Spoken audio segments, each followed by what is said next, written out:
முதல் வாசகம். தூய்மையற்ற உதடுகள் கொண்ட மக்கள் நடுவில் வாழ்பவன் நான். படைகளின் ஆண்டவராகிய அரசரை என் கண்கள் கண்டனவே. இறைவாக்கினர் எசாயா நூலிலிருந்து வாசகம். அதிகாரம் 6, இறைவசனங்கள் 1 முதல் 8 முடிய. உசியா அரசர் மறைந்த ஆண்டில் மிகவும் உயரமானதோர் அரியணையில் ஆண்டவர் அமர்ந்திருப்பதை நான் கண்டேன். அவரது தொங்கலாடை கோவிலை நிரப்பி நின்றது. அவருக்கு மேல் சேராபீன்கள் சூழ்ந்து நின்றனர். ஒவ்வொருவருக்கும் 6 இறக்கைகள் இருந்தன. ஒவ்வொருவரும் 2 இறக்கைகளால் தம் முகத்தை மூடிக்கொண்டனர். 2 இறக்கைகளால் தம் கால்களை மூடி மறைத்தனர். மற்ற 2ஆல் பறந்தனர்.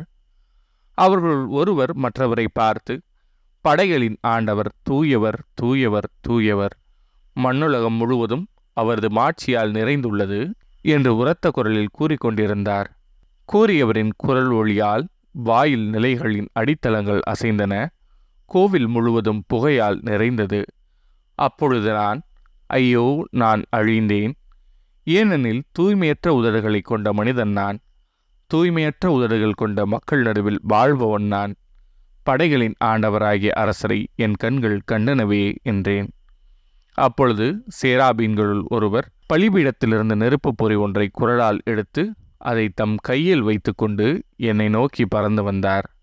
அதனால் என் வாயை தொட்டு, இதோ இந்நெருப்பு பொறி உன் உதடுகளை தொட்டது. உன் குற்றப்பழி உன்னை விட்டு அகன்றது. உன் பாவம் மன்னிக்கப்பட்டது என்றார். மேலும், யாரை நான் அனுப்புவேன்? நமது பணிக்காக யார் போவார் என விடவும் என் தலைவரின் குரலை நான் கேட்டேன். அதற்கு, இதோ நான் இருக்கிறேன், அடியேனை அனுப்பும் என்றேன். இது ஆண்டவரின் அருள்வாக்கு. இறைவா, உமக்கு நன்றி. பதிலுரை பாடல். ஆண்டவர் ஆட்சி செய்கின்றார், மாட்சி ஆடையாய் அணிந்துள்ளார். ஆண்டவர் ஆட்சி செய்கின்றார், அவர் மாட்சி ஆடையாய் அணிந்துள்ளார். ஆண்டவர் வல்லமையை கச்சையாக கொண்டுள்ளார். ஆண்டவர் ஆட்சி செய்கின்றார், மாட்சி ஆடையாய் அணிந்துள்ளார். பூவுலகை அவர் நிலைப்படுத்தினார், அது அசைவுறாது. உமது அரியணை தொடக்கத்திலிருந்தே நிலை பெற்றுள்ளது. நீர் தொன்று தொட்டே நிலைத்துள்ளீர். ஆண்டவர் ஆட்சி செய்கின்றார், மாட்சி ஆடையாய் அணிந்துள்ளார். உம்முடைய ஒழுங்குமுறைகள் மிகவும் உறுதியானவை. ஆண்டவரே, என்றென்றும் தூய்மையே உமது இல்லத்தை அழகு செய்யும். ஆண்டவர் ஆட்சி செய்கின்றார், மாட்சி ஆடையாய் அணிந்துள்ளார். நற்செய்தி வாசகம். உடலை மற்றும் கொள்பவர்களுக்கு அஞ்ச வேண்டாம். மத்தேயு எழுதிய தூய நற்செய்தியிலிருந்து வாசகம். அதிகாரம் 10, இறைவசனங்கள் 24 முதல் 33 முடிய. அக்காலத்தில் இயேசு தம் சீடர்களை நோக்கி கூறியது, சீடர் குருவை விட பெரியவர் அல்ல, பணியாளரும் தம் தலைவரை விட பெரியவர் அல்ல.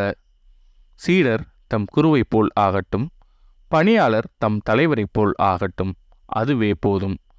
வீட்டு தலைவரையே பெயல்செபூல் என அழைப்பவர்கள் வீட்டாரை பற்றி இன்னும் தரக்குறைவாக பேச மாட்டார்களா?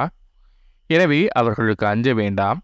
ஏனெனில் வெளிப்படாதவாறு மூடப்பட்டிருப்பது ஒன்றும் இல்லை, அறிய முடியாதவாறு மறைந்திருப்பதும் ஒன்றுமில்லை.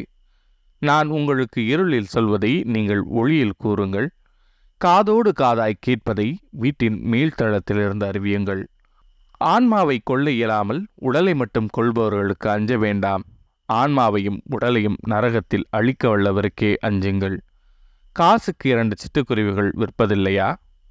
எனினும் அவற்றுள் ஒன்று கூட உங்கள் தந்தையின் விருப்பமின்றி தரையில் விழாது.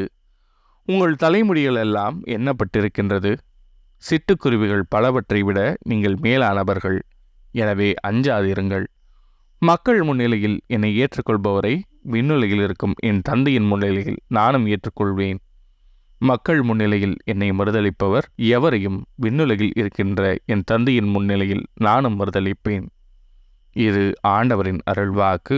கிறிஸ்துவே, உமக்கு புகழ்.